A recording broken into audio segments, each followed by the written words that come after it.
Tone of the play. You know that the whole play is narrated by Tom. Tom is in the future, right? Tom throws back and thinks about what happened in his life. Especially, he's too worried about the sister Laura. And similarly, in his life, Tennessee Williams was so worried about Rose and the unfulfillment of responsibility by a brother is noted at many of the distressful notes written by Tennessee Williams regarding his life. He regrets about, Tennessee Williams regrets about the lack of service that he could rather offer to the sister. Similarly, we find a lot of parallel elements between Laura's character and Tom. Tom leaves Laura by the end of the play. Reason? Tom was unable to cope up with the situation. And Tom was thwarted with the feeling that he should move forward. Tom was so depressed that everyone is moving that I was not moving. Therefore, Tom leaves everything. But at the time that Tom leaves everything, there is one point that he could not forget in life, that was Laura. Therefore, we find the tone of the storytelling. Otherwise, Tom is a narrator. Tom's narration always is with full of guilt. And it has kind of remorseful tone. Okay, guilt and remorseful tone. And it has kind of sense of isolation as well. Bit of melancholic outlook is here. And constantly he rather refers to nostalgic references towards the past, nostalgia. And he refers that he had kind of happy time with the sister as well in his monologues. The tone is connected to hopelessness as well, because mostly we know that the whole story is uttered, otherwise presented through the character, depressed character Tom. Usually we know that we rather fly away to the future to find something good in life. All right. Sometimes, you all forget everything and you go to some other country to get education and all. Even though you fly away from your own rather depressed surrounding, suppose think that you're Sri Lankan and you're not happy with the situation now, you leave your parents, brothers, sisters, and you run to another country. Yeah, we know that we are rather going towards metropolis, going to find kind of better life in better grounds, but we can't avoid thinking back and thinking about our own people. And we are a little bit guilty about fulfillment or unfulfillment about of our responsibility. Suppose you had a kind of ill sister, you left her, and at the time that you rather progress in that particular country, you get kind of regretful feeling. I am moving forward, but what happens to my sister in that particular bad setting? I'm in a utopia, but my sister is in a dystopia. Think about these two concepts as well. Tom believes that he's in search of utopia, but he has already, at the time, he had already forgotten that he's leaving his sister at the dystopia, dystopian America, at the time that this drama is written. I need you to think about this juxtaposition. Therefore, Tom's tone in his narration is always depressed. Okay, it's kind of mixture of melancholy and nostalgia as well. I need you to reread Tom's monologues. They're very, very meaningful. Sometimes students are a little reluctant to read long monologues. But the life of the play is there with Tom's monologues. I invite you to read them again, right? Read word by word. It has serious meaning underlyingly.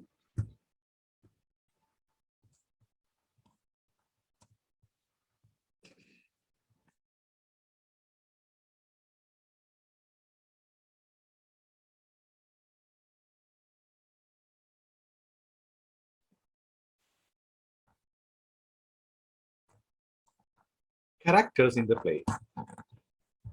How many characters are there? When defining characters, we have different, words, different terminology. We define characters as defined characters, undefined characters, imaginative characters, suggested characters, all right? And characters are dynamic, characters are static, some are round, some are flat. So in this definition, connected to characters in the play, are we talking about all these technical elements connected to a character? So how many characters do you think that appear in the play? Shall we start from the father? Usually the father, otherwise patriarch, should be the breadwinner of a family, but we find he's absent in the play. He's confined to a photograph only. We find that father's character is not much defined, right? He's not much defined. Very few words are used to define father's character. And his appearance is not rather very strongly given in the play, but make sure that you write down this one. His appearance, otherwise disappearance, marks very strong presence in the play. Mark that, please. His disappearance, his absence marks a very strong presence in the play. Because his absence makes all the confusion, all the steps of confusion in the play. All right. So think about the importance of his character. If father had been there, then what happens to mother? What happens to Tom? What happens to Laura? So what happens to the economy? What happens to the distress that they rather undergo in this particular dingy apartment, lower middle class apartment? Can that be the same rather rhythm that they used to experience in life if the father appeared? I need to think about that, right? Father's character is important because of that. And think about mother. Who is this mother actually? Mother's character is also very interesting, right? She brings humor. She brings sarcasm as well sometimes. And I believe that she's one of the most interesting characters. She brings kind of life to the play as well. She's kind of a woman with life, right? She's with bright colored woman. She has kind of bright colors. She's always connected to color yellow. Whereas Laura's character is connected to blue, which is very cool, cold sort of a color. Whereas yellow is a bright color, energetic sort of color. And her dialogues are very, very important. At the very first half of the play, we find that her dialogues are dominating others. Her language is dominating others. If you carefully examine language of the play, we find her language is, her dialect of English is rather different, right? She speaks with kind of southern accent, southern diction can be seen. Her language sometimes is laughed at by the brother and sister because she perhaps uses kind of elevated sort of language in certain general references. And she's extremely emotional sometimes, right? This extremely emotional attitude and extremely exaggerative appearance of this character makes her a kind of laughable sort of a character, mocking character. Then we focus on the brother, Tom. We have been talking about Tom's character. And Tom is a foil, character foil, perhaps to Jim. Tom and Jim are juxtaposed. When juxtaposing, we find that Tom's character is a foil to Jim's character. And when we compare these three male characters in the play, like father, Tom, and Jim, when you compare these three in a triangle like, we find a lot of qualities which are a lot of similar qualities are there with father and Jim. Vivacious outlook, bright smile, and outstanding personality, and kind of freedom in getting decisions. Okay, moving, the quality of moving in life. All these are well connected to Tom's character. I mean, sorry, the father's character. Jim and father share a lot of similar character qualities, whereas Tom is rather different, contradictory. Then what about Laura's character? Laura could make a beautiful girl. Okay, in the play, we find the term beauty is defined. Mother says, you can look beautiful, you can look attractive. If you think, if you try, you can look attractive to people. So in the modern world, we know that people who are not beautiful sometimes can be seen as very charismatic, right? They have charisma, they attract people, even though they're not really beautiful. So mother's constant reference uh, for Laura to become charismatic is noteworthy in the play. Okay, she can look beautiful, but she doesn't want to look beautiful. Otherwise, she has already taken up the defeat in life, right? So in this play, we find a conflict between victorious mentality and defeated mentality. Okay, conflict between victorious mentality and defeated mentality. Otherwise, this can be further defined as inferiority complex and superiority complex. We find Laura always accepts herself as a defeated character. Sometimes she enjoys that she is defeated. She doesn't fight back as well. Even though the chance is given, she doesn't want to flourish. She doesn't want to move as well. Sometimes she uh, uh,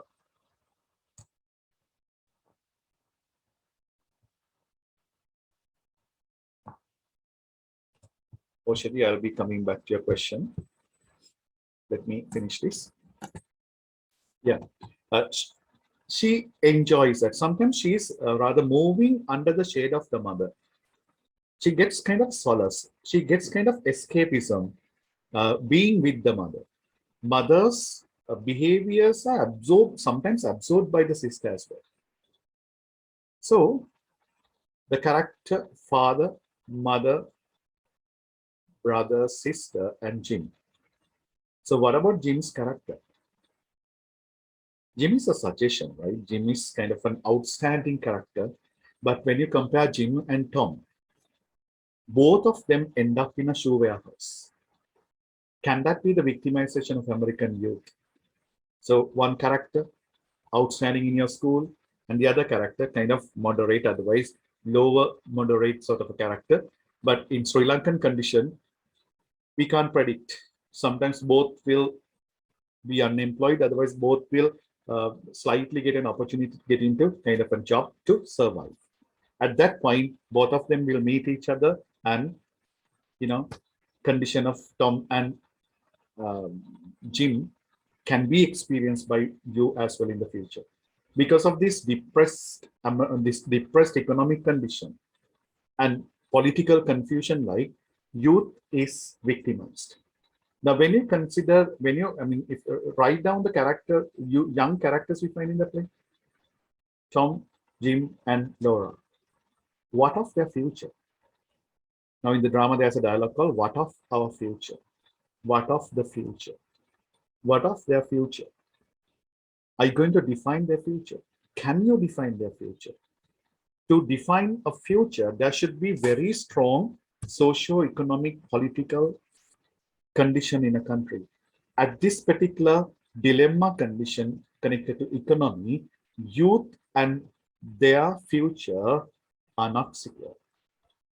This insecurity about their future, this particular dilemma young people have, mainly because of the bad economic condition in the country, can be seen through these three characters. So, think Williams had very big reasons to create these three young characters, and why they are rather painted as these characters. I needed to think about that. This can be one of the essay type questions as well. Victimization of youth, definition of these characters, why these characters are presented in this way, why Tom is a character 5 to Jim, father's character, what are the similarities, dissimilarities between father and Tom, what is the presentation of matriarch and patriarch in this particular drama, male, female, and what about the micropolitics, gender politics we find in the play. Okay, who is the character who controls the whole scenario? You have to think about that. Is it the mother who controls this? Is it Tom who controls the family's economy, even though Tom is a breadwinner. Do you think that Tom has been given kind of acceptance as kind of a leader? No, one's mother is a nagging character. She nags and she tries to control the son at each and every step of his life. Sometimes it evokes humor as well. It evokes kind of critical elements as well, that sometimes we feel like, questioning whether Tom is an adult, Laura is an adult. If always one adult controls the other, we find kind of micro-political conflict.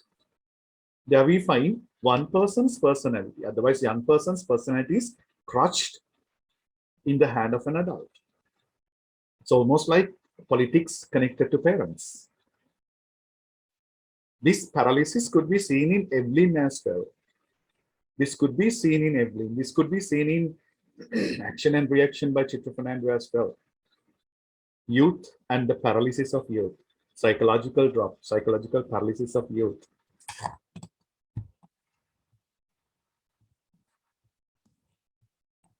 The plot. The plot consists of 7 scenes. Usually we know that there should be five acts in a play. Like in Othello, we find 5 acts. That is kind of traditional theatrical definition. 5 acts. It's kind of symmetrical appearance, almost like a start, rising action, climax, falling action, and that we find kind of symmetrical appearance of a play. But in this play, we don't find that. So let's examine it. Introduction.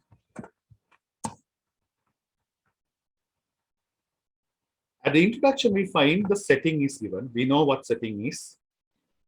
And the characters are introduced, right? Especially when it comes to Tom's narration. Tom's narration is very strong enough to introduce all the characters, the setting, all the characters, the setting, all the characters. And Tom is very, very, very strong in defining the relationships as well. And usually in the exposition of a play, we expect the definition of the basic conflict. Do we find that introduction of basic conflict in the rising action? Yes.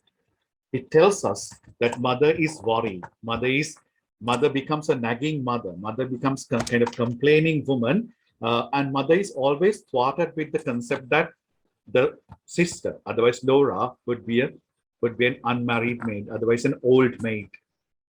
So at the introduction, Amanda discovers Laura has dropped out of business college. That is kind of a significant signpost. Okay, the play started at the dining table incident at Act 1. And after that, the second scene, what is the second scene? Mother goes in kind of a mission to find whether Laura visits the Rubicon Business College. And she discovers that Laura plays truant. Laura doesn't visit the business college.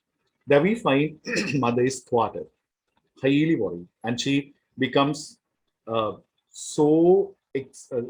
she exaggerates her feelings at the time that she meets Laura when she came home, right? So let me explain the exposition of the play again. It introduces us the setting through Tom's dialogues. It tells us about the characters and their relationships, and it introduces a basic conflict as well. And basically, it tells us Amanda's discovery that Laura has started playing truant. Laura has stopped going to business college. So I have given kind of further justification connected to the term conflict. What is conflict? Conflict means conflict is of 2 types. It is external conflict and internal conflict. External conflict is further subdivided into 2, like man versus man conflict and man versus nature conflict. The other conflict is internal conflict. We can rather further explain it as kind of psychological conflict. What do you mean by man versus man conflict? What do you mean? What is the conflict that we find in this play? At this particular statement, I say mothers and daughters conflict, mothers and sons conflict ultimately creates kind of psychological conflict in mother, daughter, and son. Mothers and fathers conflict, external conflict. Mothers and father means Amanda Wingfield and Mr. Wingfield's conflict.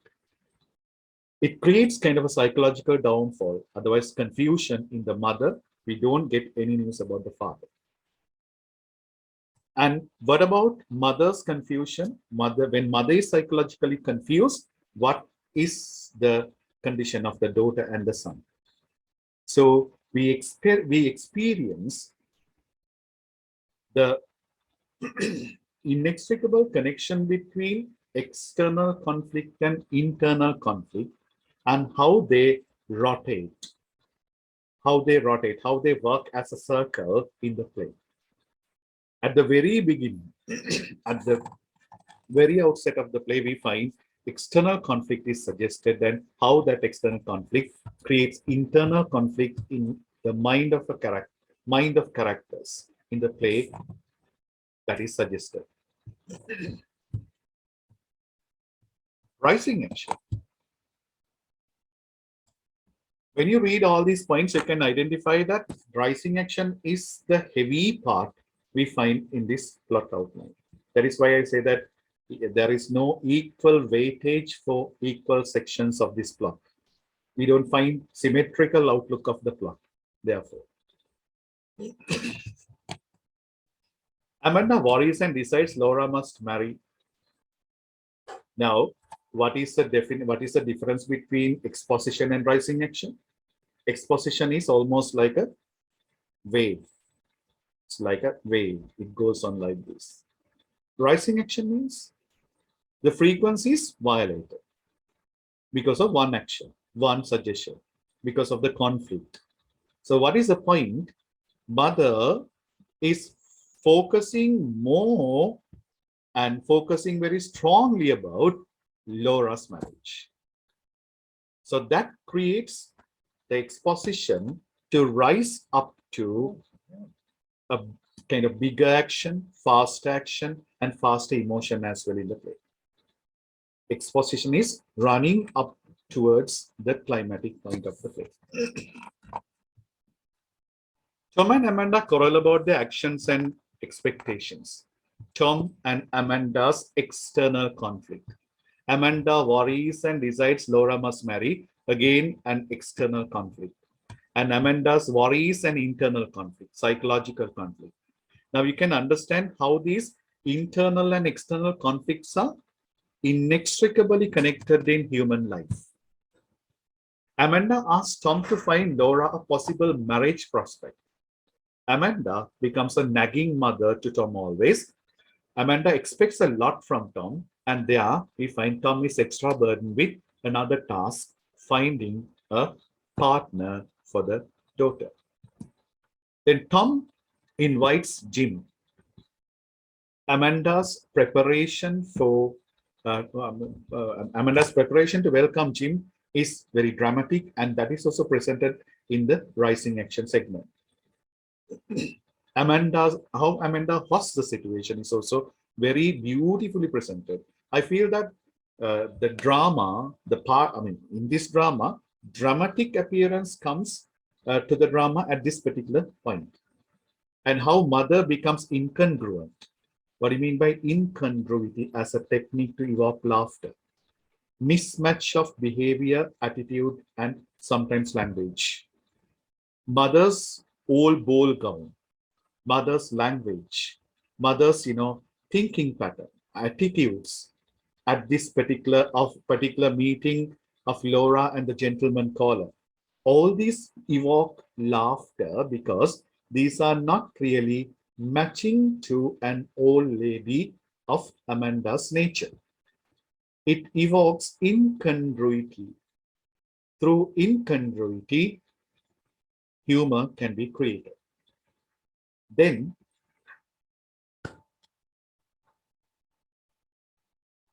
Laura's and Jim's meeting, and they dance, accidentally breaking Laura's semicolon. Now you find that most of the parts of Tom's narration, most of the parts are connected to rising action of the play. Okay, many of the scenes are well connected to the rising action of the play rather than climax, falling action, and resolution. And thinking about the symmetry of the play is very important. We all read the play, we all know this play, we all study the play, but have you ever thought about what part is the exposition, what is rising action, what is climax? Now, this is actually facilitated in all plays. If you study Othello, Othello is much easier. Climax comes at the real middle of the play. So the midpoint of the plot, you can rather blindfold yourself and keep a pen over there. This should be the climax. So that much it is easy because it is kind of a traditional plot outline, but here it is different. Okay.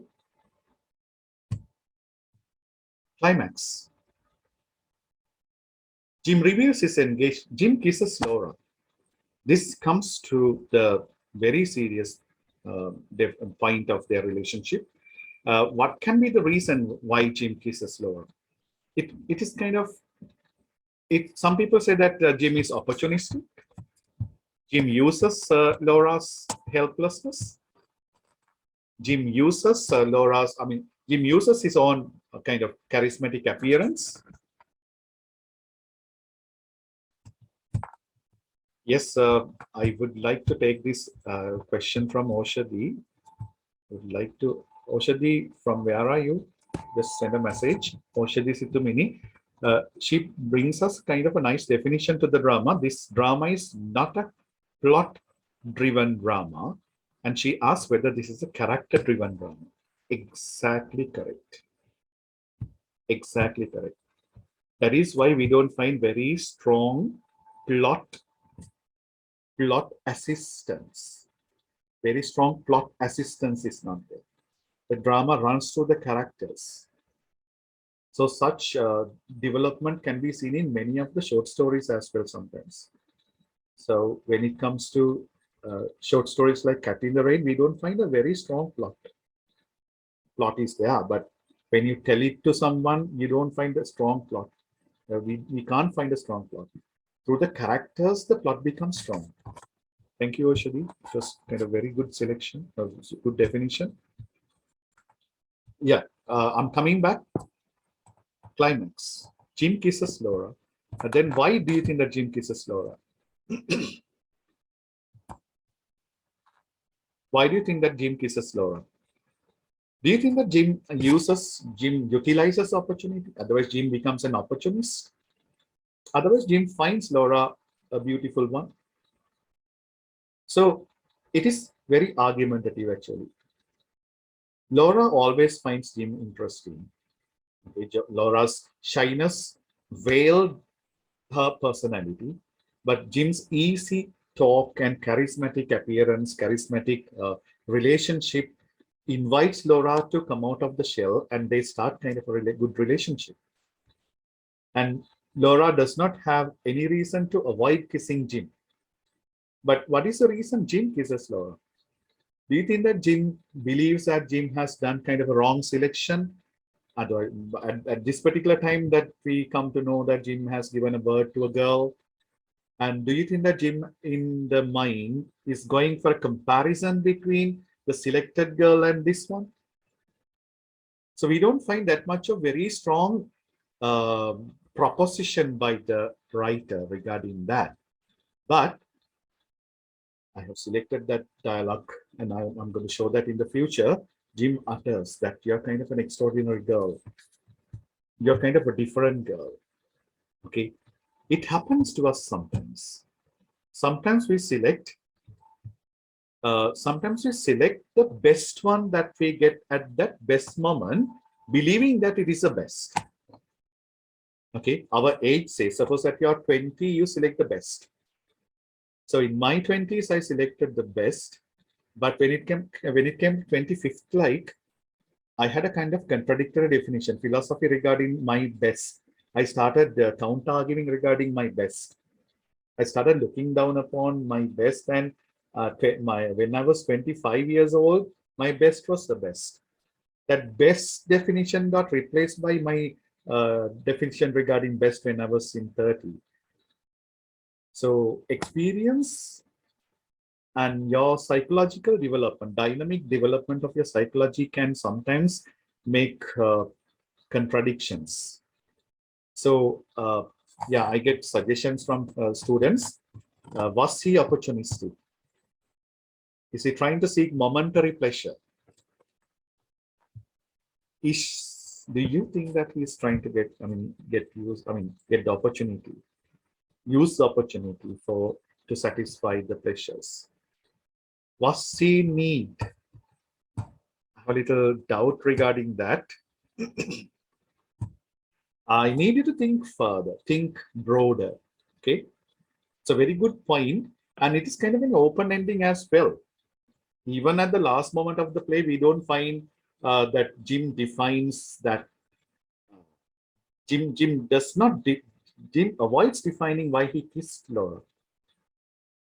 All right, but in my case scenario, I feel that Jim had kind of a Jim has kind of a vibration in his philosophy. His philosophy got vibrated. So he tells that Laura was vibrant.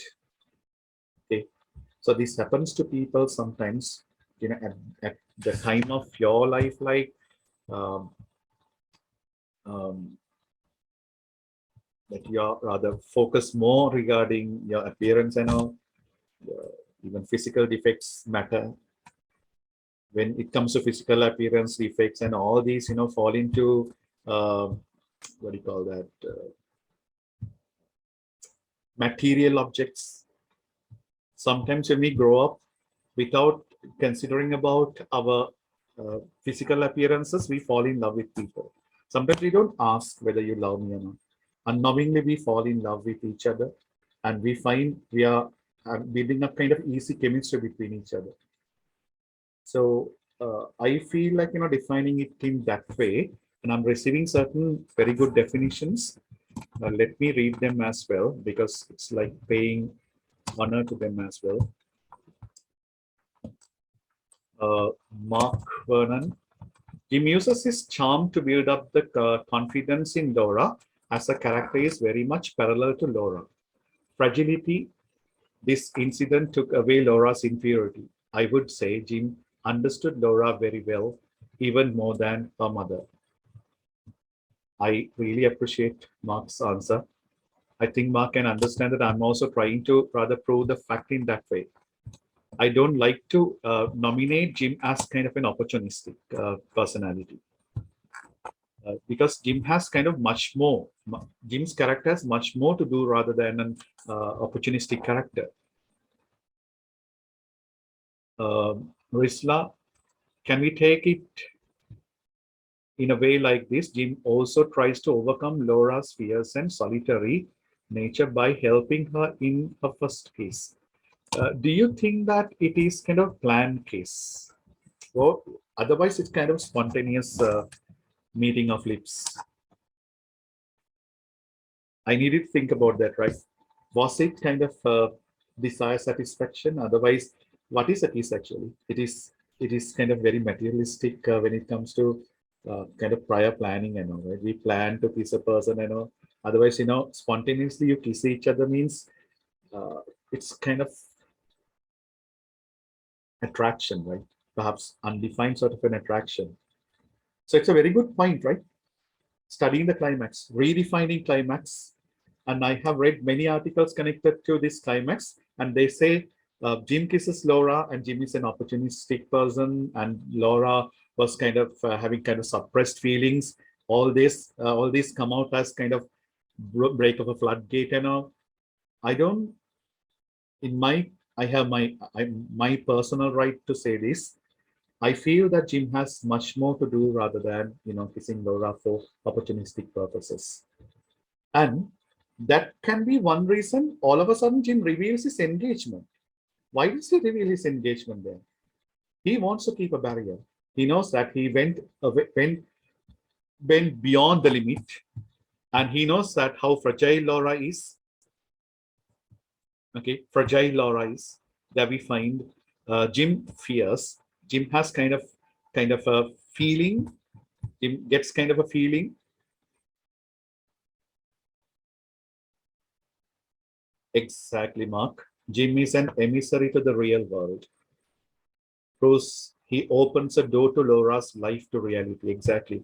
Jim has kind of responsibility that he has kind of, I feel that he undertakes much more responsibility in opening the door to Laura to come into reality.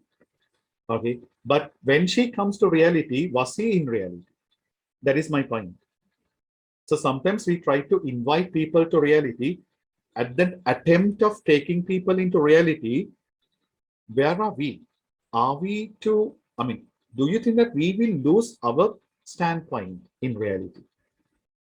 So I again cross question you all. Think about Jim's standpoint then. Do you think that Jim loses realistic appearance? Even though he rather kinds of, he acts as kind of an agent of reality. Think it's a very good point, right? Thank you very much for questions, right? I'm so happy. I had a little hard time in preparing all these materials. So I'm very happy when students respond very positively. Thank you, Sumia, for your answer as well. I think I answered your question. Falling action. Laura gives Jim the broken unicorn. And as Mark said, he presents him as an emissary to reality. Horn break, I mean, when unicorn's horn is broken, that unicorn becomes a horse, kind of earthly, kind of realistic character. And Amanda accuses Tom of tricking her.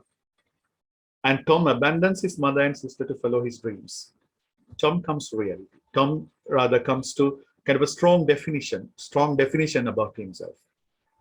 Okay. And Tom gets kind of a transition at the end of this particular point falling action. Okay. Closure. I have rather put question marks over there. Do we find kind of perfect closure in the play? Otherwise, it's an open closure. We don't get much, but when you carefully examine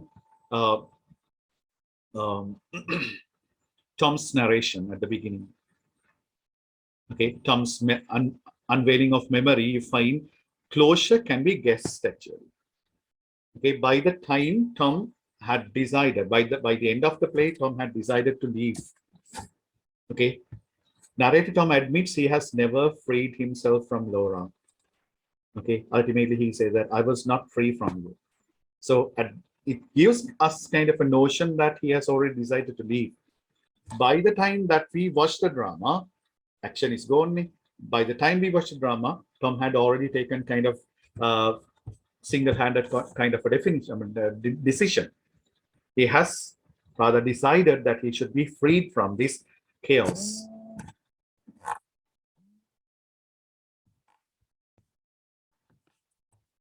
So these quotes might help you. I have selected 5 quotes from 5 people.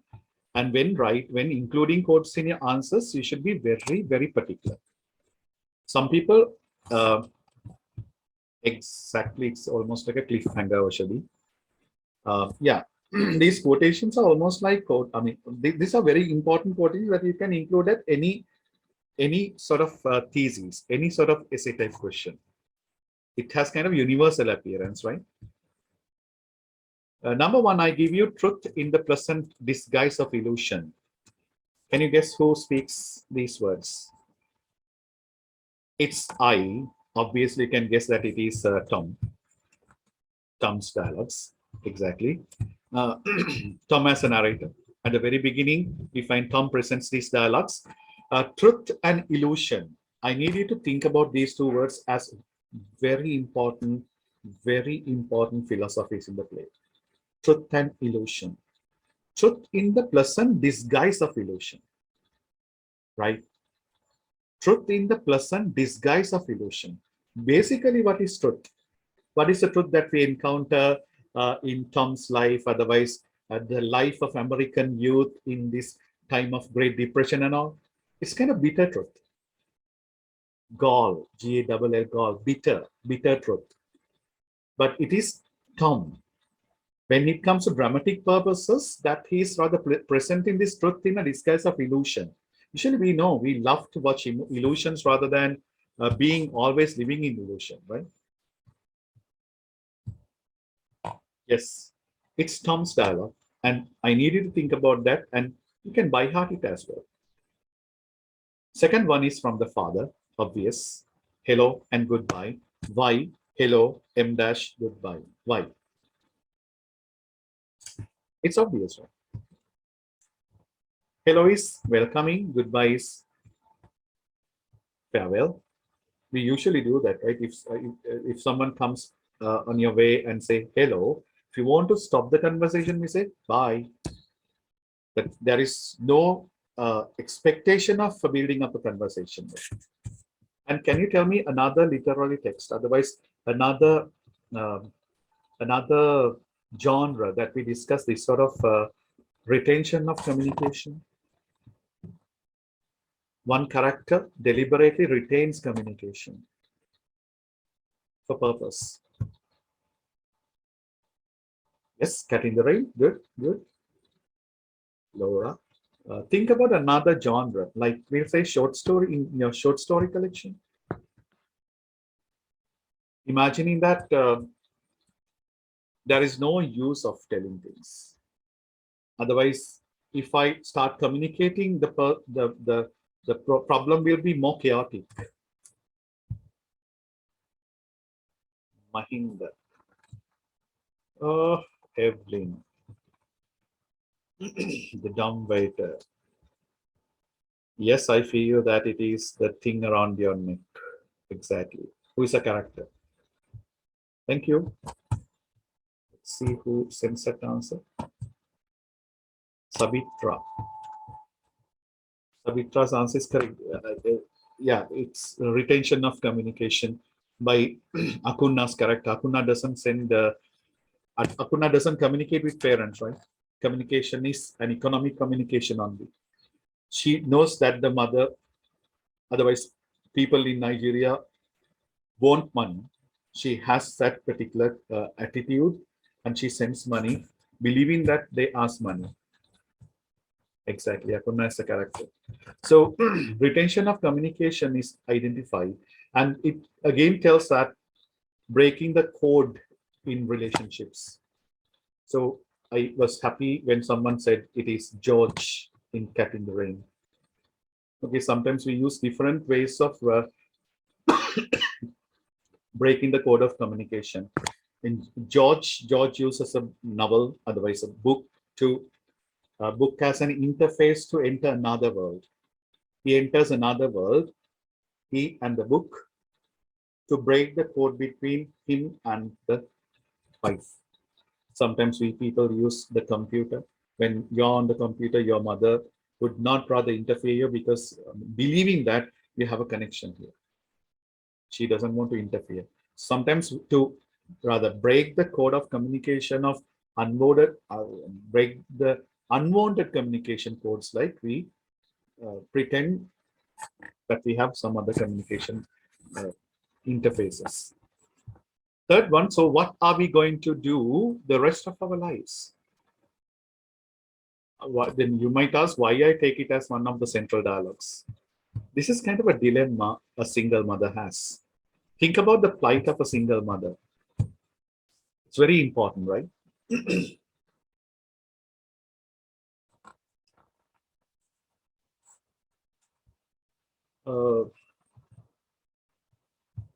Yes, socially. What you said was correct. George's character is. I'm sorry, I'm coming back. So what are we going to do the rest of our lives? Who speaks these words? It's Amanda. She tells us about, she passes her attitude regarding her own dilemma. The dilemma is given through what? through the plight of being a single mother in this depressed American economy and having totally different uh, personalities as son and daughter. And uh, in the mother's definition, that these two children are not supportive. So that it's unavoidable to think that mother is running with a dilemma. Okay, a dilemma is displayed with this particular dialogue, right? What are we going to do the rest of our lives? Now we know. What is the reason? It is the rest of our lives. Up to now, the life is moving, right? Father was there. Now, Tom is rather acting as a father's character. What are we going to do in the rest of our lives? Next part of our lives. So this is actually the problem that everybody encounters here. Now, today there can be a question at your home place as well. What are we going to do tomorrow? Because Sri Lankans face this particular depression now. Tomorrow is unpredictable. So this unpredictability of future is displayed through these dialogues. And so what are we going to do? We always find that Amanda needs the group support to flourish as a mother. She doesn't stay as a single woman, right? It's kind of a catastrophe. She needs somebody else's, and she always, stays behind a man to get kind of courage. When the father is not there, it is Tom. So we're going to discuss that in the future. Mother is afraid I'm going to be an old maid. This is also very, very, very, very suggestive. Who speaks this?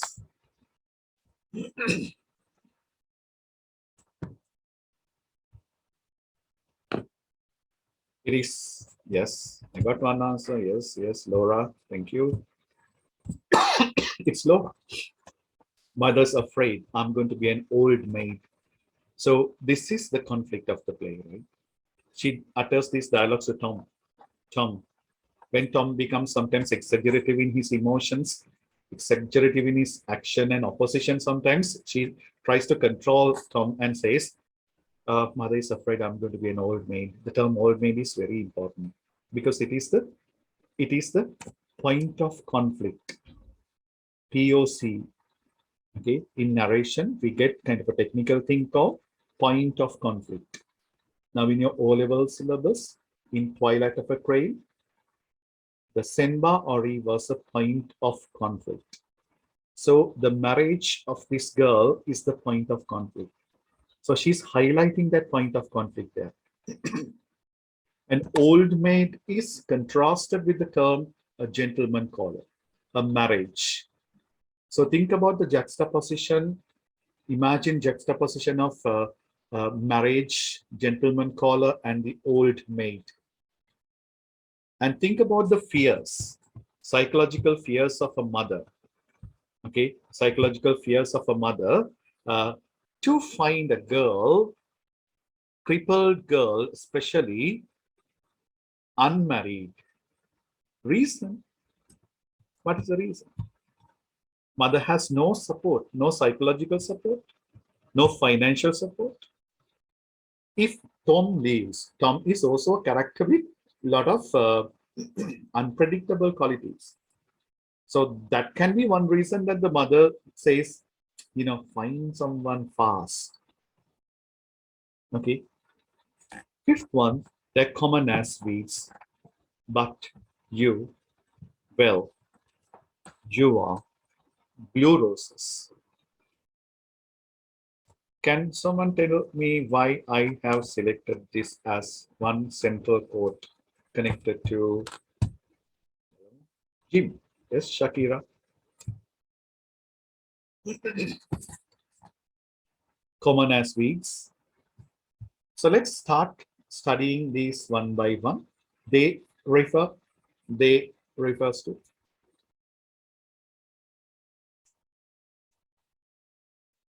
beautiful girls. Yeah, beautiful girls. What is the term beautiful girl? It is always relative, right? The term beauty is relative. So they are common as weeds. Weeds are common, right? which are common, and which are not rare, which are cheap. So the term, the connotation of the term we is compared to the term they. What is that they? Their commonness, the beauty, the enchantment, charisma that we all believe as the beautiful is very common. So this is kind of an inspirational quote given by Jim to Laura. But is the contradiction? But you, Laura, well, you are blue roses. Blue roses are uncommon, rare, beautiful, and uncommonly beautiful. This is what we call commonality, common beauties everywhere. Common beauties everywhere. When it is everywhere, it is not rare. As Shakespeare says, if something is rare only, that is beautiful. In his poem, uh,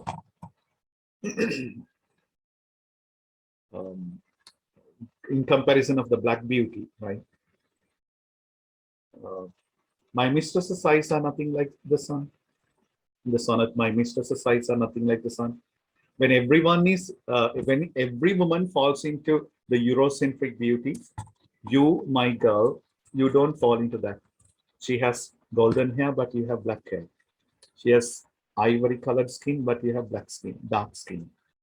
So if, when 99.9 people are with Eurocentric beauty, poetic beauty, you are different. You are one.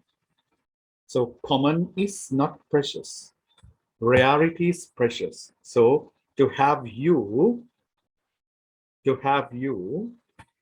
then my love becomes a rare one. Therefore, rare is precious. So that definition comes under this. And this is not what I feel that the most important part of this dialogue. I needed to think up with the dialogism. I think I explained the term dialogism in my first video, first workshop in studying short stories. Think about what this dialogue tells about the socio-economic, political, interpersonal, and intrapersonal facets. We discussed about the social facet. Economic facet, of course, it is not well connected to this one. Political. Yes, a man to woman, gender relationship. Then relationship is two people, young girl and a young boy. And mostly we find the psychology. When you find this sort of a dialogue, when you examine this particular sentence, what can be the comment from the audience? What sort of a sentence is this?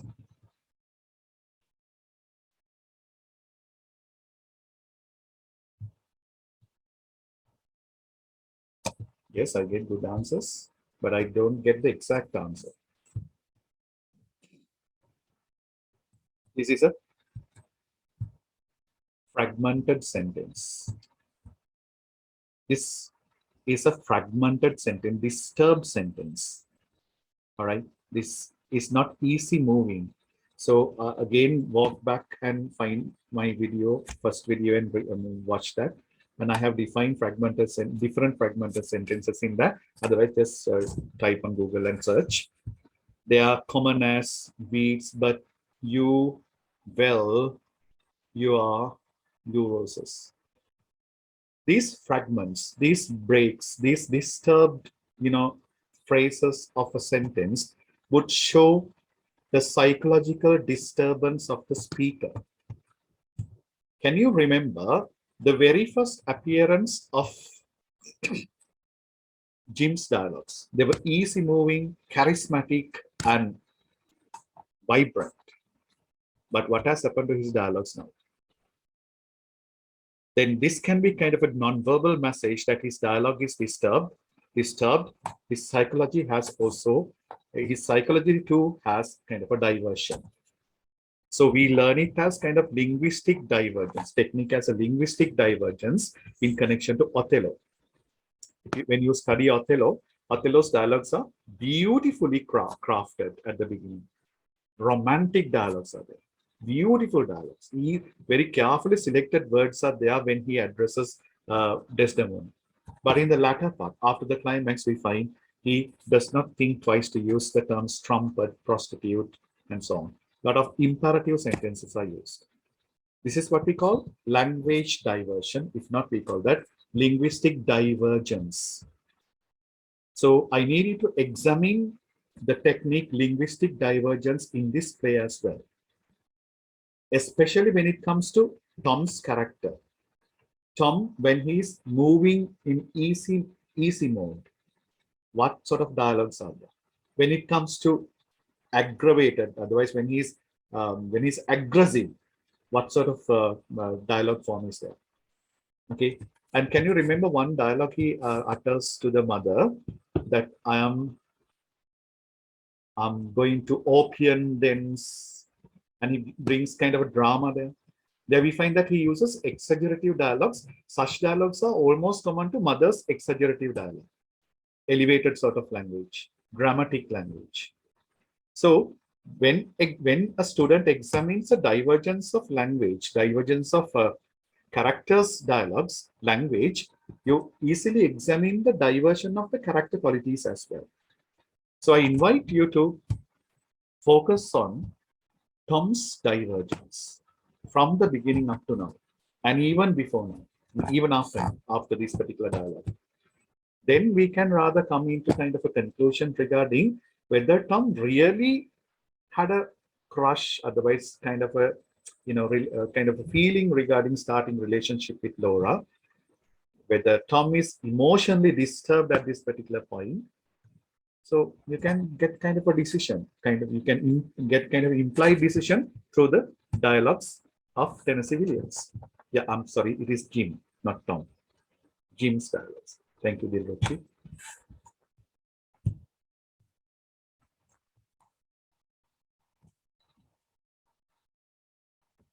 Women in the play. A very important question area.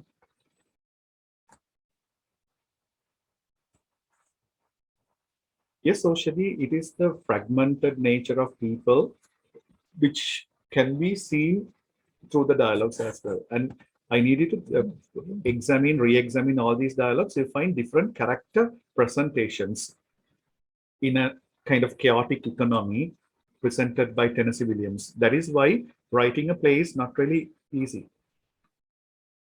You have to consider each and every definition of character, various definitions of character in a society when writing a play. Yeah, I'm focusing on this one, women. Who are the women? And this can be a question. Can be a question.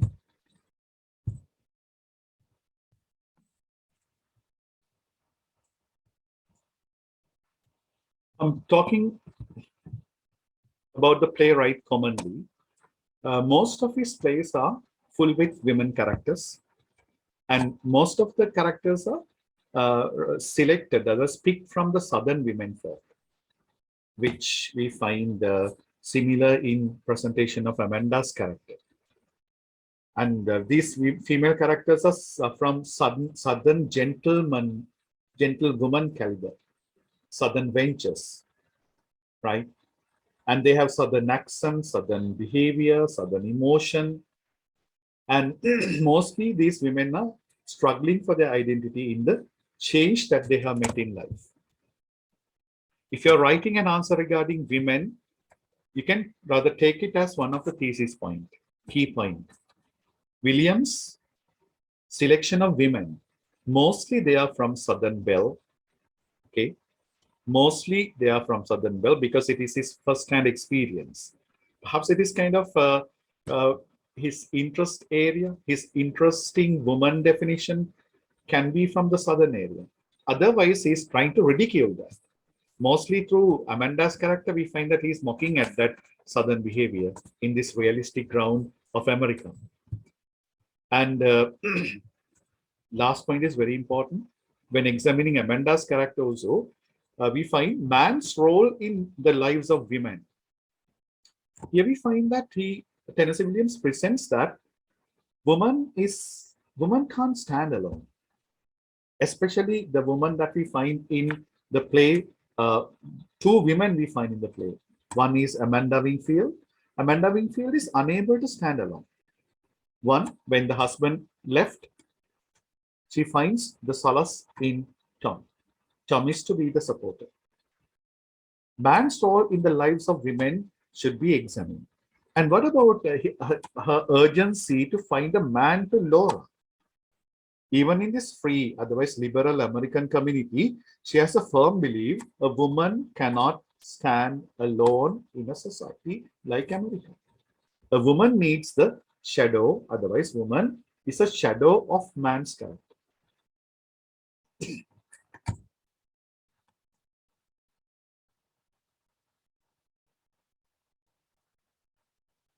This is a very important question area. I saw it in one of the sites. Maladjusted women, maladjusted characters in William's plays. Even in Cat in the Tin Roof, we find characters which are maladjusted. Now, here do we find any maladjusted character, otherwise characters? In line with modern theories, Williams believes that individual learns to be maladjusted through living with adjusting to maladjusted people. Who are the maladjusted characters? Who are the already maladjusted characters who are attempting to be maladjusted? Now it's almost like when you are not normal, okay? So my roommate is not normal. I'm a normal. So my roommate is not normal and a very strong one. So I have no other option than by and by adapting myself, adjusting myself according to the ways and means of my friend. So that gives kind of easy coexistence. So what are the characters which fall into this particular definition? Maladjustment. This maladjustment was there in Amanda. That can be one basic reason why Mr. Winfield leaves as well. And Amanda was not able to become she was not able to become resilient at the time that she left Southern and came to this congested area. She started playing the same character after coming to this area as well. Then she shows kind of bad qualities of maladjustment. Therefore, Mr. Winfield doesn't find it very appeasing. Perhaps he doesn't find it very appeasing. And there's kind of a complaint from the woman. He had bright smile. He loved so-called music. Sometimes Laura experiences them on and off. So somehow or the other, she didn't like music. She didn't want to rather at least pretend that she likes music, at least to make the husband happy. Somehow or the other, this maladjustment of the mother, Amanda, infects Laura as well. Laura becomes a shrinked character in front of the mother. Okay, this maladjustment, even this is a good message for you as well. This maladjustment is contagious. It can come to you as well if you rather associate people like that. So how do you find Tennessee Williams makes it kind of a prominent discussion area in his play?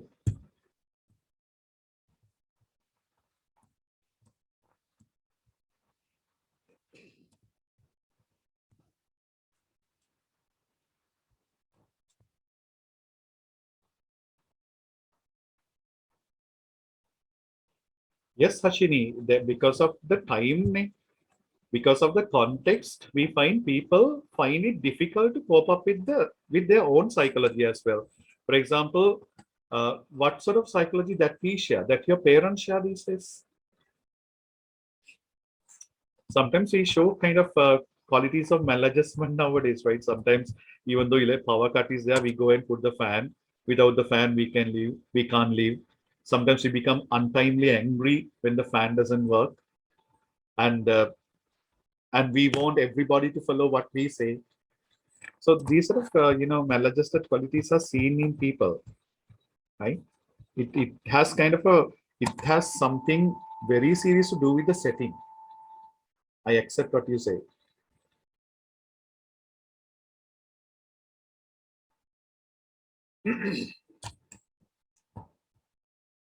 This is for you to read. I'll be sending all these to you. Read further. Further about women, my topic was woman. And woman and the mate, woman and the partner. How do you think that Tennessee Williams rather focuses on this area? Woman is not individual. Woman is not independent. Women who have known happiness, but who have lost their mates and who try to overcome the loss. Women who struggle to make relationship with men who are unwilling to make lasting relationships. Williams discusses about these people, lost mates, and trying to overcome the loss, like Amanda Winfield. Partner is gone, that she's attempting to become resilient so often, but she constantly becomes a failure. And the other one, women and men, and when they fail in lasting relationship. So these are certain common philosophies. Commonalities we find in Williams' philosophies. What is the reason of, what is the importance of knowing them? Knowing these philosophies means you know the thesis that essay type questions can be designed.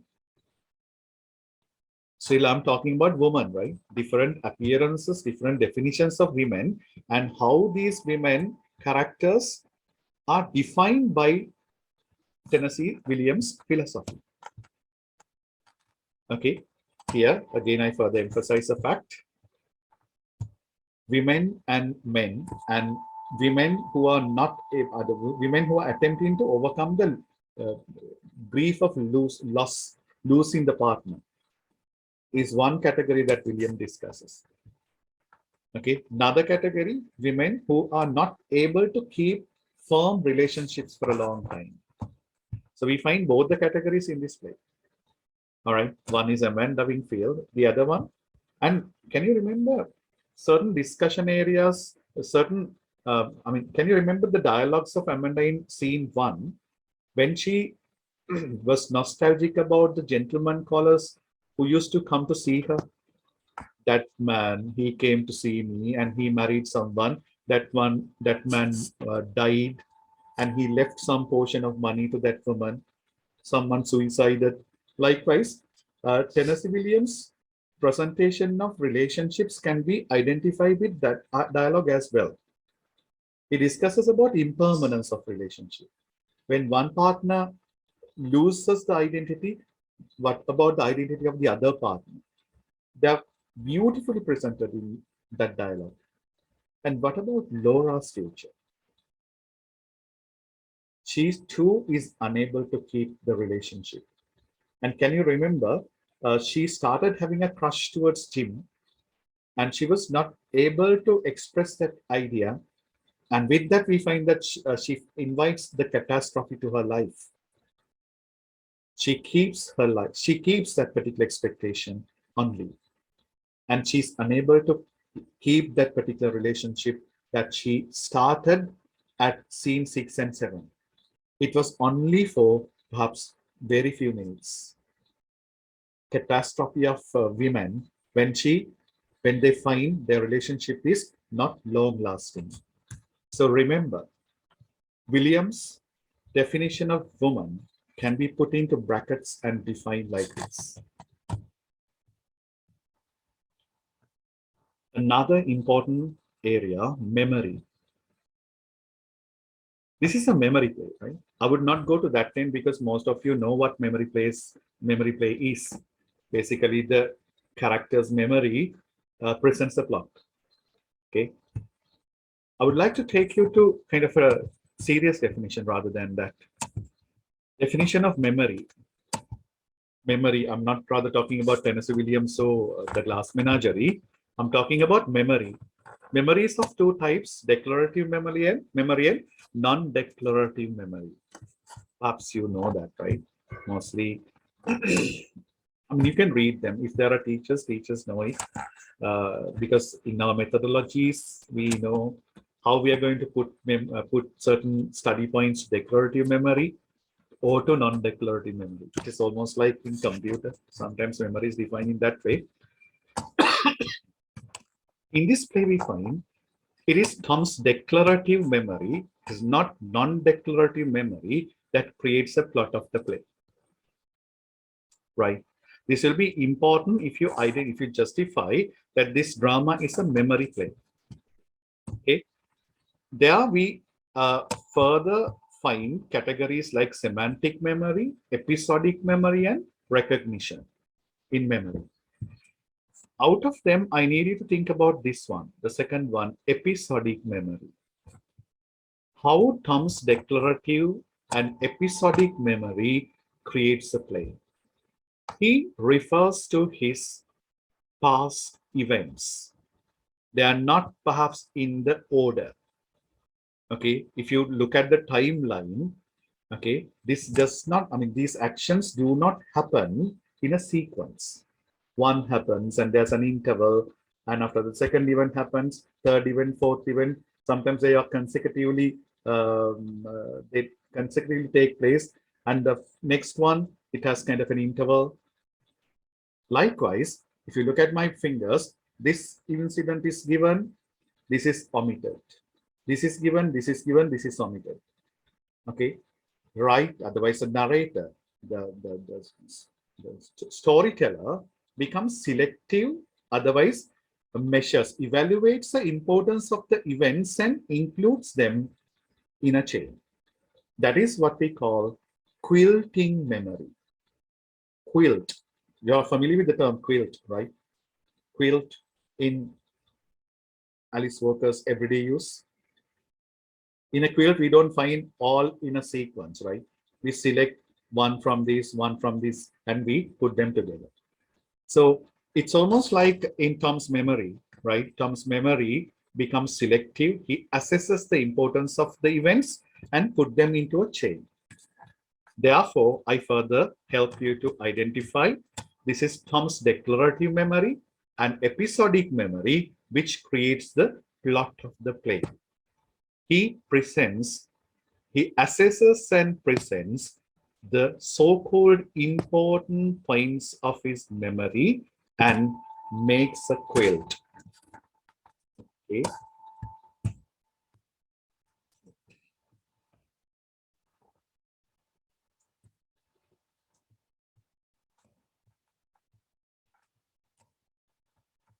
The glass menagerie, the many uses of memory for the purposes of wish fulfillment, conflict resolution, and resilience are examined.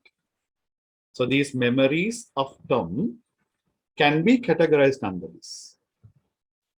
But he has kind of purpose of presenting this memory. Example, he talks about wish fulfillment. He takes that memory and fits there. And he talks about the conflict and the resolution. And he takes that memory and fixes there. And resilience, to show the resilience of the characters, he presents certain events and he fixes there. His memory can be categorized under wish fulfillment, conflict and conflict resolution, and resilience. So I need you to reread the drama and think about this. So if you want to go for higher passes, like, you can analyze these questions in that way as well.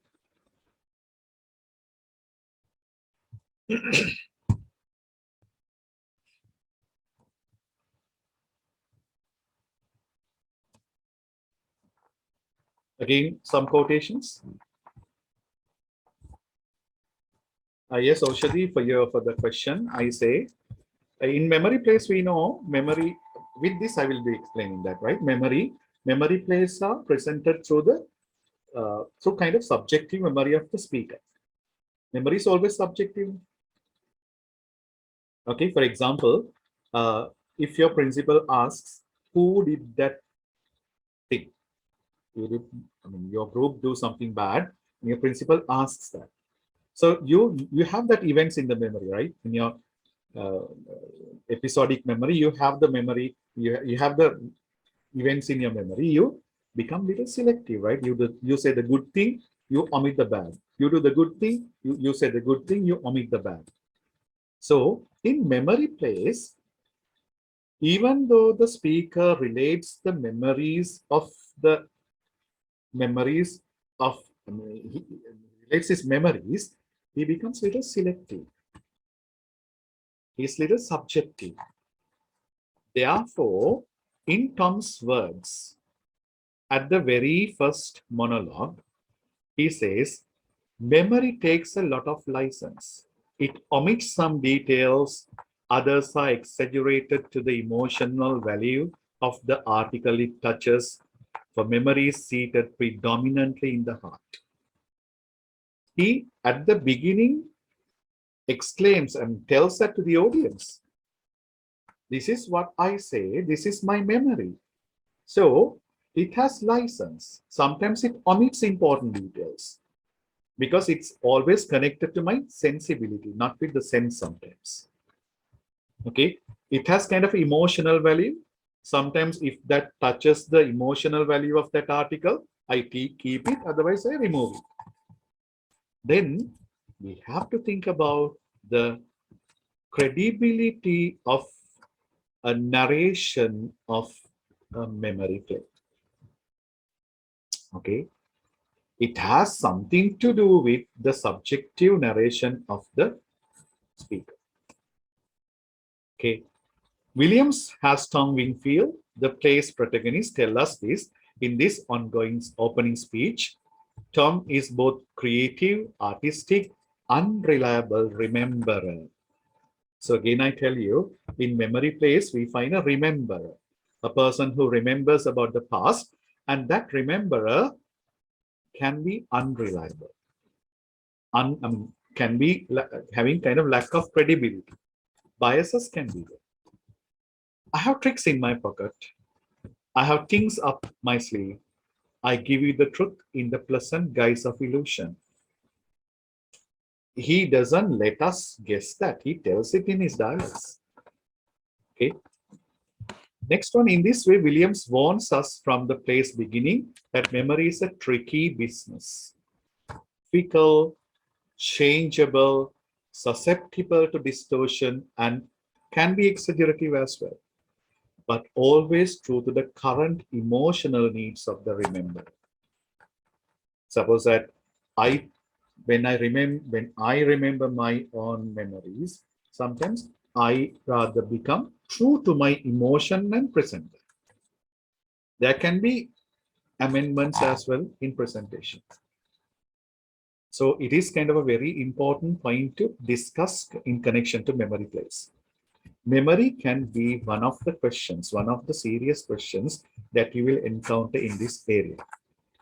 Please search more.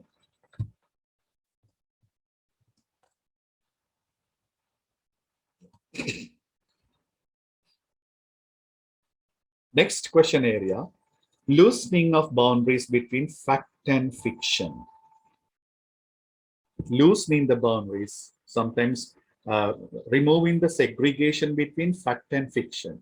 What do you mean by fact and what do you mean by fiction? Fiction is fiction, woven ones. They are not real, not always real. Fact is numeric. They are proven. Example, years are facts, events are facts. Great Depression is a fact. Mississippi is a fact. St. Louis is a fact. Okay, but Laura is not always a fact. But Laura has many factual references because Laura is synonymized to Tom's sister Rose. Then I take Laura as one example to show the overlapping between fact and fiction. Laura is not always Rose. Laura is Tom's sister. Rose is Tennessee Williams' sister. The relationship between Laura and Tom, relationship between Tennessee Williams and Rose. Okay, they have little differences, but lot of similarities are there. Then I say, Laura, the name is fictional, but Rose is a fact. Then we find kind of a margin between fact and fiction.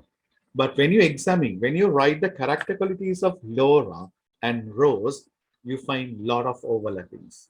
Then we get a question.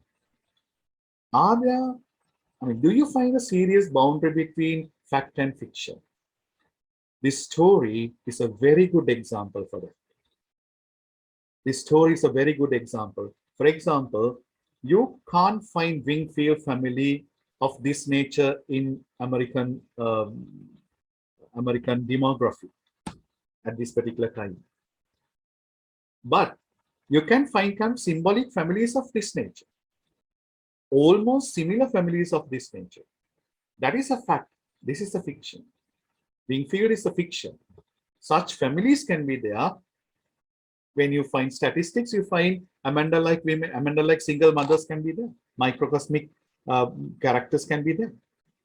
Therefore, we find overlapping between fact and fiction can be seen. Then what about Jim's character? Jim is a fact. Sorry, Jim is a fiction, but factual information, factual people can, there can be fact. Okay, there can be people to prove that these sort of people are there in, were there in America. So think about that. Okay, this particular genre is further investigated as emotional autobiographies.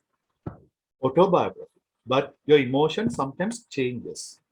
Okay, and sometimes it's almost like something like this: sense and sensibility. You feel like, writing a character, your brain says, please write that character according to the living examples of that particular society. Okay, I write about a character. Write about a character. That character is almost like Martin Wickramasinghe. Okay, so I sway between fact and fiction. So not very easy, but it's kind of possible question, but little bit further. I think that I rather facilitated for you to understand that question.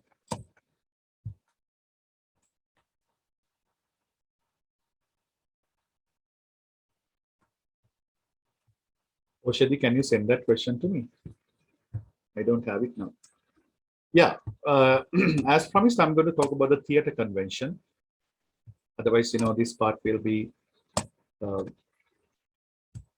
lacking in the conversation. Theater. In this discussion, I'll be talking about dimensions of the theater, music, light, and plastic theater. First, the theater dimension. Now, usually we know that different theater types are there. Different theater types are there. Shakespearean theater is physically different in appearance. Greek and Roman arena theater was a different one. Now we have come to the realistic theater, otherwise modern theater. We usually call it fourth wall removed convention of theater.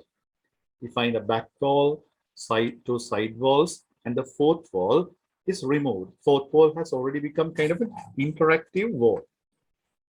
So in this play, we know Tom and the audience's conversations and asides sometimes display that Tennessee Williams gives life to the fourth wall as well. He gives kind of meaning to the fourth wall. So remember, this convention is fourth wall removed theater. Back wall is there, two sides walls are there. Fourth wall is an interactive audience. This fourth wall is removed, fourth wall is not there. That's the first thing. And the other one, what are the horizontal dimensions of a stage? What are the vertical dimensions of a stage? Now, basically, in this play, we find writer cleverly utilizes the horizontal dimensions of a stage. Example, the front line of the stage, the downstage line, is creatively used, and that is the place where we find the fire escape landing. That is a place where Tom relates his past, being a person who live in his present, right? Then the mid-stage line and the backstage line. Downstage line, mid-stage line, and the backstage line. We find Williams uses these three dimensions, rather first dimension and the second dimension, to show the two dimensions of time and how these two dimensions overlap. Example, Tom tells the story being a person in the present, and soon after his story was over, he turns back to mother and sister who are sitting in the mid-stage having dinner, sitting around the dining table. He says, I'm the narrator, at the same time, I'm a character. So that he gets away from the present and walks back to the past, indicating that he's moving from this dimension of the stage to the next dimension of the stage. So think about that. How multi-dimensions of the theater are creatively used by Tennessee Williams in this play to give meaning, especially three folds of time. Three dimensions of the time are creatively presented in the stage dimensions. Music. Mostly we know that music is creatively used to highlight emotions. Okay, theme music is very beautifully used. It's kind of an original score. You can, I don't know whether you have listened to that, you can download and see. There's kind of emotional emphasis when the music is done. In this play, we know there are two types of music. One is produced on the stage. Usually we know that it is Laura section. And the other is creeping from outside to the stage. Music created inside and music coming from outside. I needed to think about those two situations. So when Laura creates music, mother opposes that. Mother doesn't like it. Mother restricts music in the house. And there was another person who loved music, who used to play music in the house. That was father. Father has already moved away from the house.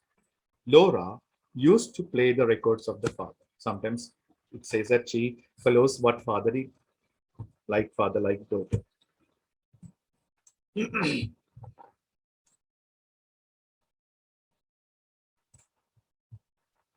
Okay, so think about that. And music comes outside, like from the play halls, from the public houses, right? Music is coming out. Now they are listening to the music coming outside. Okay, and and Laura and Tom dance to the music coming from the outside. So think about these scores. Some of the other, the Glass Menagerie original music score was really beautiful. Yeah, theme music.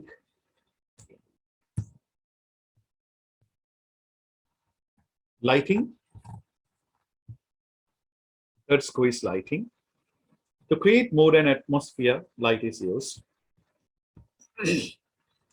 Short-lived and illusionary aspects of memory. To highlight that, lighting is used. General stage lighting in the Glass Menagerie is subdued and shadowy. Okay, shadowy and subdued light is used in the play to show the illusory aspect of memory and short-lived aspect of memory. Okay, we don't find the whole stage is lit with floodlights. Only the selected parts are lit on and off. Mostly we find shadowed parts are more highlighted rather than the lit areas. Lighting to project moods from reality to illusion. Sometimes when the characters speak, the light is there on the glass menagerie, not on the face of the character. If you can remember when mother and son wishing on the moon, the light comes to the face of the mother. That is the sunlight. I'm sorry, moonlight. So there, the whole area is not illuminated. Only that spot is illuminated. Most probably the downstage left spot is illuminated. Right? And especially when it comes to Tom's narration at the beginning, Tom's monologue at the beginning, soliloquy at the beginning, we find Tom is illuminated, whereas the mid stage and the backstage are not illuminated. When Tom starts recalling about mother and sister, we find a little light is focused to the dining table. I have already sent you some videos. You can watch them and try to focus on them as well. You're not going to write more very serious account regarding these lighting effects and all, but in the script, in director's note, you find them. Knowing something at least of this nature is important for you. What is plastic theater? This is actually, this is Williams is a founder of this particular theater, and you all are familiar with this legends. Legends appear at the back curtain, and how legends attempt to give messages and highlight emotions. For example, when Gentleman Caller comes, the flowers appear and all these, and then certain messages come, certain emotions are presented there. It actually tells us about artificial way of presenting a stage play, but Williams makes it kind of an original particular definition, and he calls it plastic theater.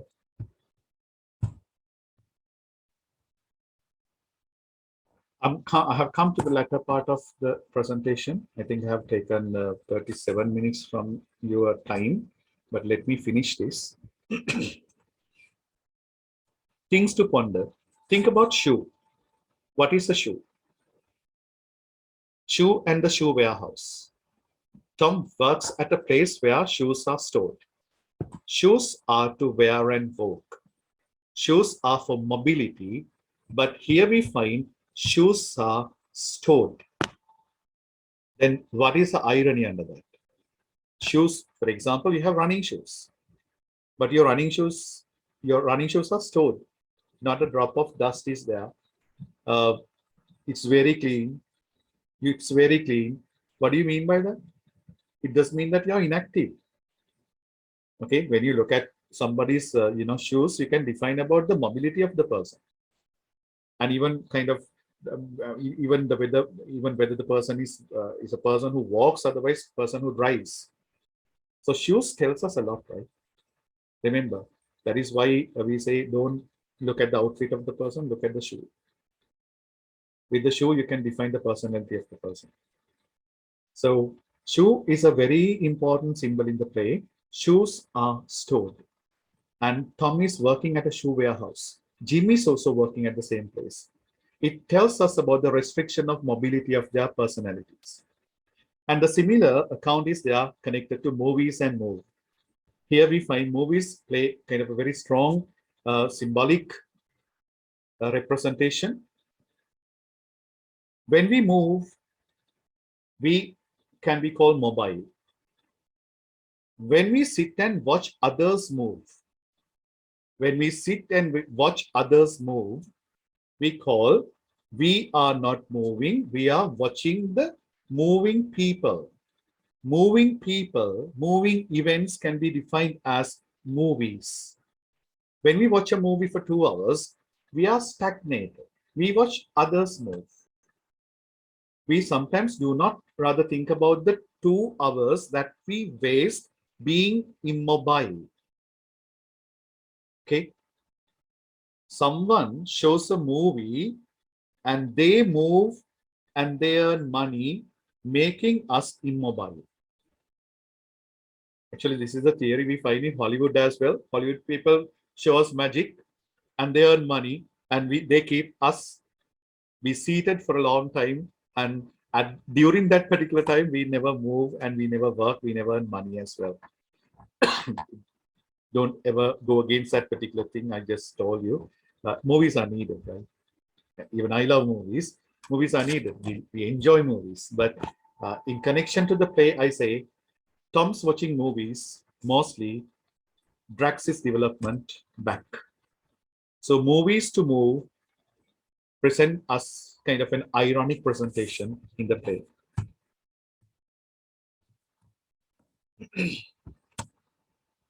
Psychologies, important when analyzing the characters.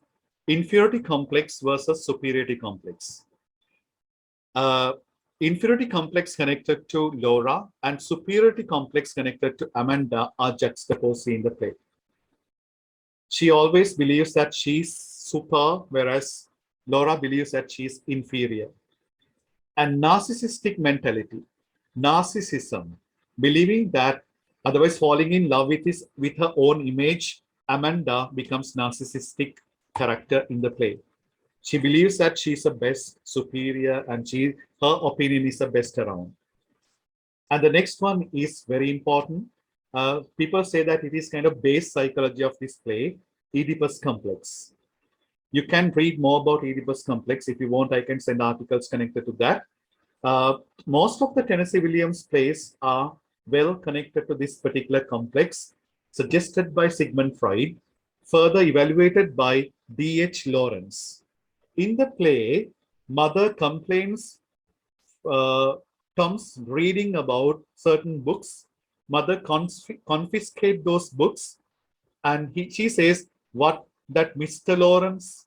And Tom laughs at calling him Mr. Lawrence. Who can be this Mr. Lawrence?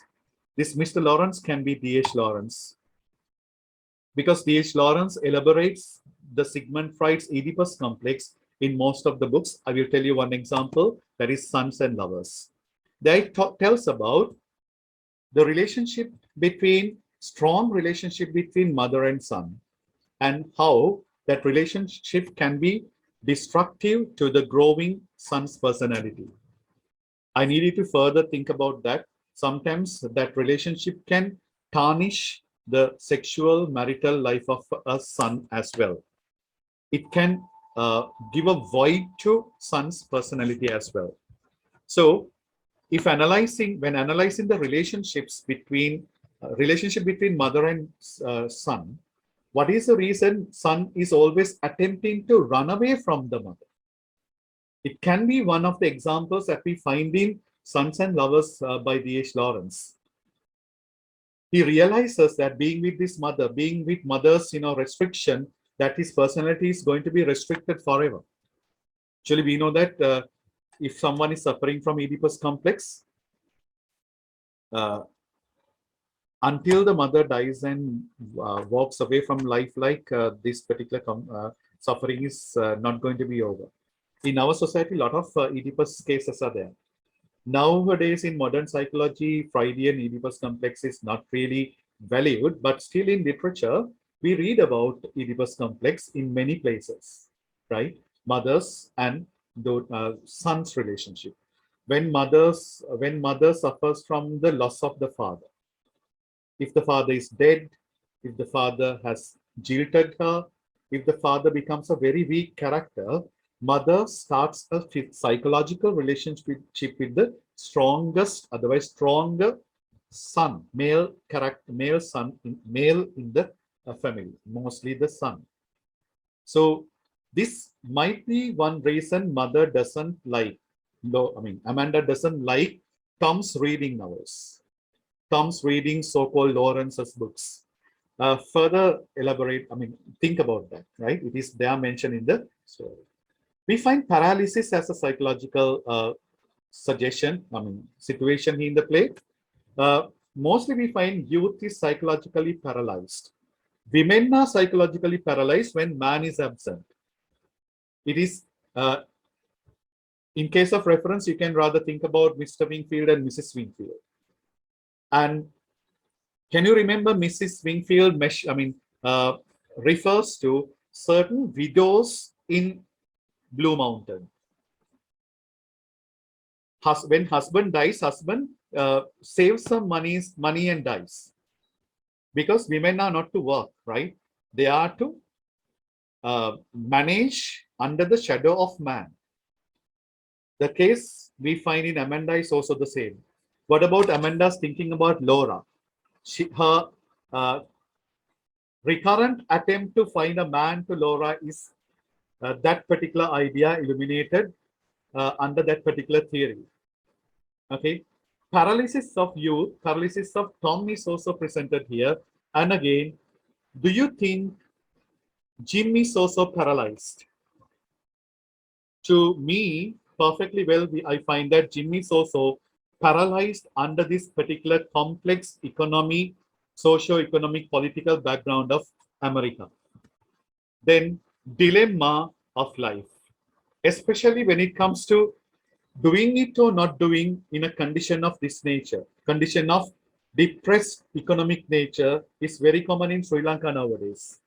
So almost all the characters we identify in the drama find it difficult to focus on one centralized objective of life.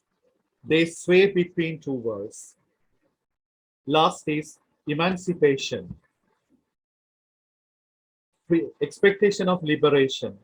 This is one of the most important thematic concerns as well in the play, in connection to Tom's character, in connection to Jim's character. If you discretely analyze, emancipation is there with every character in different levels of the play.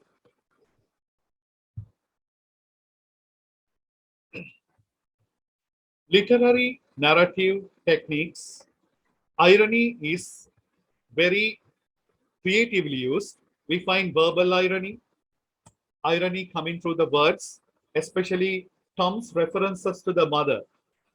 Okay, she's going to tell it again, like when she refers to the past, he mocks that.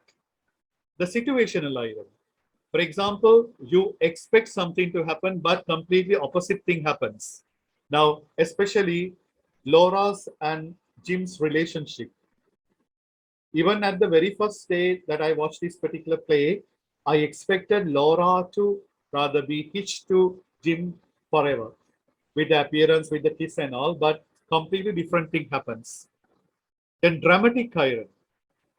Victimized party doesn't know that he's or she is victimized. Example, Laura's and Tom's kiss is not noted by mother and Tom. It is noted by them, it is noted by the audience, but mother and Tom do not know that. So, irony of life, irony in the drama are very creatively utilized.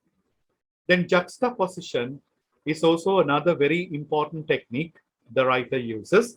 We find all the three male characters are juxtaposed. Father is juxtaposed to Tom, Tom to Jim. Sometimes in this juxtaposition, we find Jim and father have kind of vibrant, vivacious qualities. Tom is little different. And juxtaposition between mother and daughter. And juxtaposition between mother's past and present.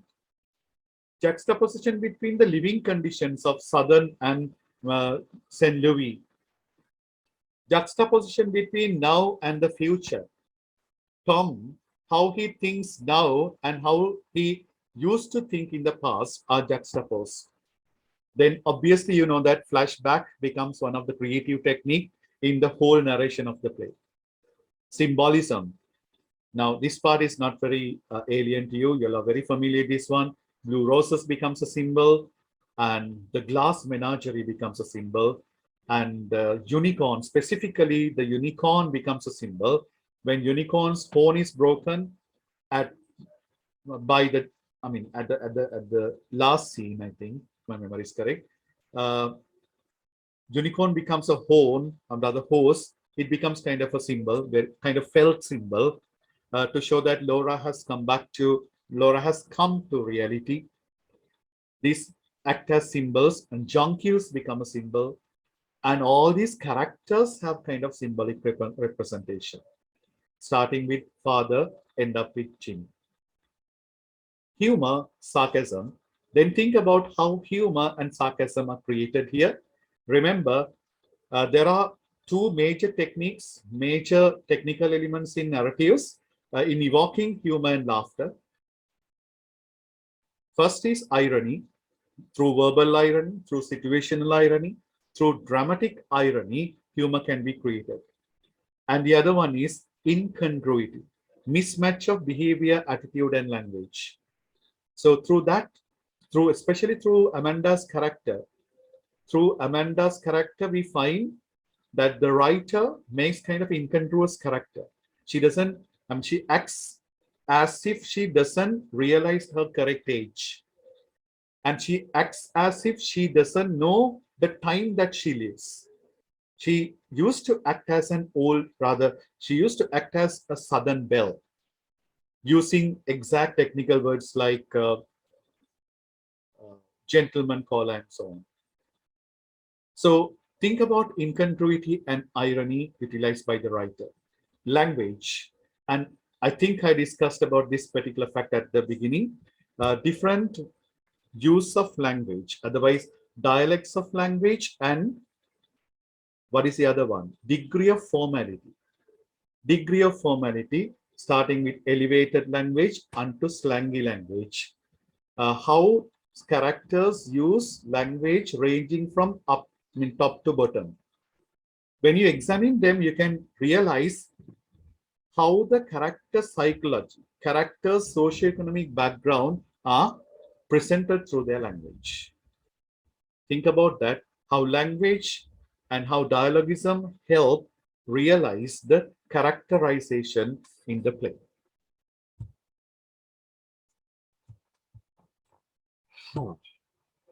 So I have come to the end of the play.